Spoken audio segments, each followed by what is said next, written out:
السلام عليكم ورحمة الله وبركاته. soo dhawaada dhamaan asxaabta inta jaan ku xiran inta cusub dhamaantiin ku soo dhawaada muuqaalkan. Maanta waxaan rabaa muuqaalkan inaan kaga hadlo mowduuc ku saabsan technique ama qaab lagu sameyn karo ama lagu sameeyo hal abuurnimada ama fikrad cusub qofka inuu la yimaado. Qaabkan oo ah qaab caan ah laguna helo ama lagu sameeyo fikrado cusub. Qaabkan waxaa loo yaqaanaa Scamper. Waxaa lagu dhigtaa seminaarada ama courseska tababarada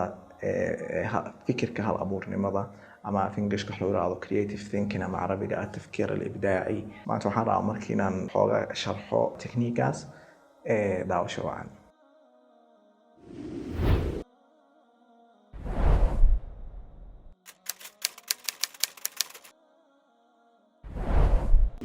soo noqod wanaagsan. technique-ga maanta ka hadal rabo Scamper ayaa loo yaqaanaa. waxa uu ku dhisan yahay in fikrad walba cusub oo qofku la imanayo in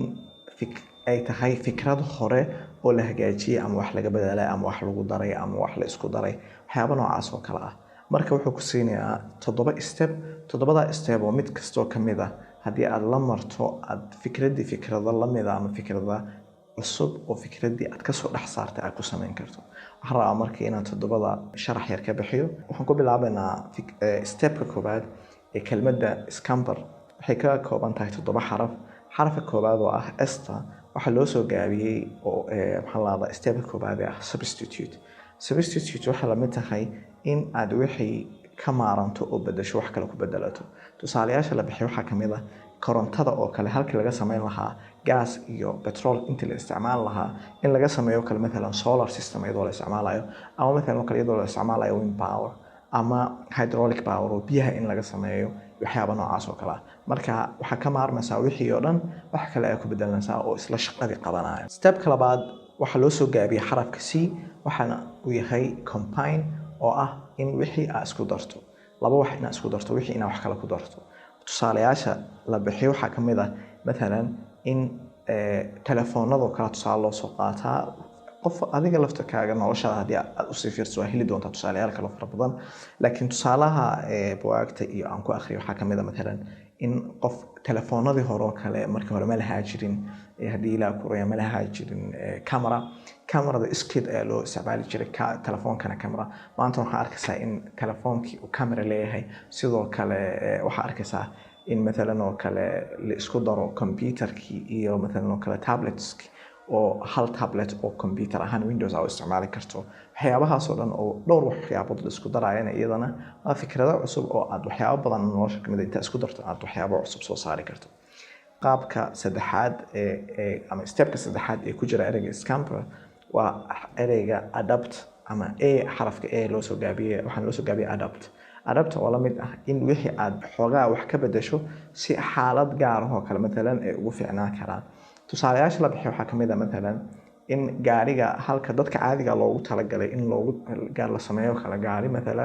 loogu talagalay dadka naafada ah ee aan lugaha haysan si fudud oo kala gaari ugu wadi karaan. marka waxa la imaaday gaari cusub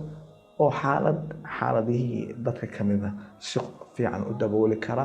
uguna haboon. step-ka afraad ee ku jira technique-gan Scamper la yiraahdo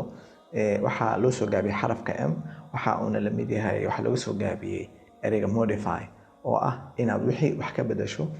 mesela oo kale wixii aday weynaayeen oo kale aad soo yareyso hadii ay mesela oo kale yaraayeen oo kale aad weynayso adi wax ka bedel color-ko kale inaad bedesho waxyaabo noocaas oo kale inaad ku sameyso. oo mesela oo kale hadda waa taqaana computerada si ku soo bilowdeen computer aad u weynay marka hore ku soo bilowdeen waa la soo yariyay ilaa maanta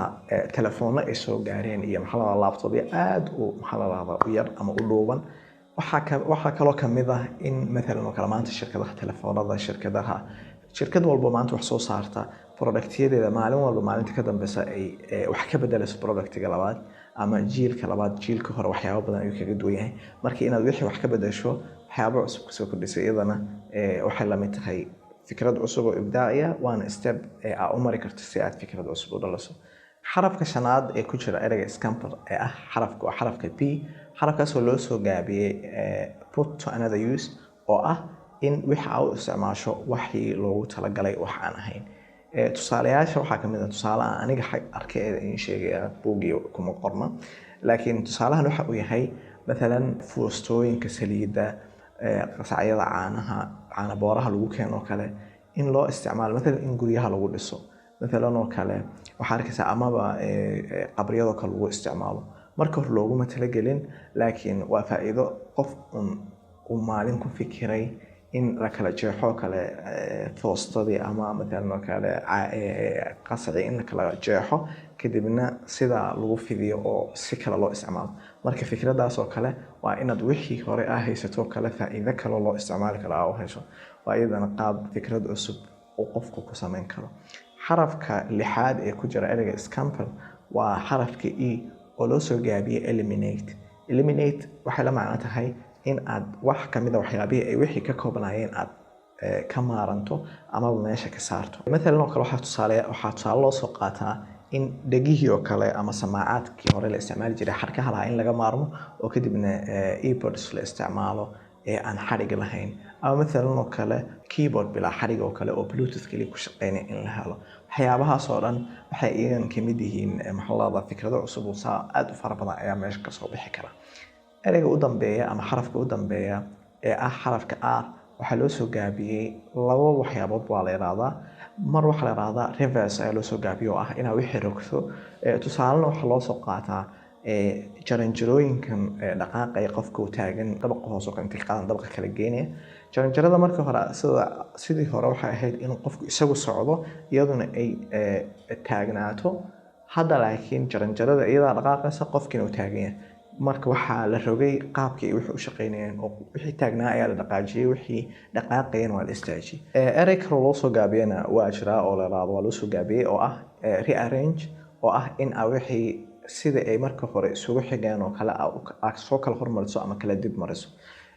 tusaalayaasha loo soo qaato waxaa kamid ah rearrangementiga waxaa loo soo qaataa مثلا oo kale maqaayadaha oo kale tusaale loo soo qaataa in مثلا oo kale halka qofka customerka sida caadiga ah ee hore waxay ahayd qofka markuu cuntada cuno kadib in lagu soo dalaco wixii uu cunay biilkii oo kale kadibna uu lacagta sida ku bixiyo maqaayadaha qaar fikrad ka duwan ay isticmaalaan oo in la soo kala hormariyo oo qofka wixii uu cuni lahaa marka hore uu sheego lacagta kadib uu bixiyo kadibna cuntada la siiyo marka oo halkii lacag bixintii laga soo hormariyo cuniti marka fikradaha waxa uu leeyahay technique waxa uu leeyahay in fikradaha loo sameyn karo adigoo isticmaalaya steps mid kamid ah si aad fikrad cusub oo aan lagaaga horeyn oo kale aad u sameyso adigoo isticmaalaya fikradihii laga horeeyay waxaan rajaynayaa inaad fahanteen sida loo isticmaalo technique-gaas iyo sida aad fikrado hore oo aad hayso kale aad ugu sameyn karto ugana dhalin karto fikrado cusub intaan muuqaalkan lama isqarki doono waxaan leeyahay assalaamu calaykum waraxmatullaahi wabarakaatuh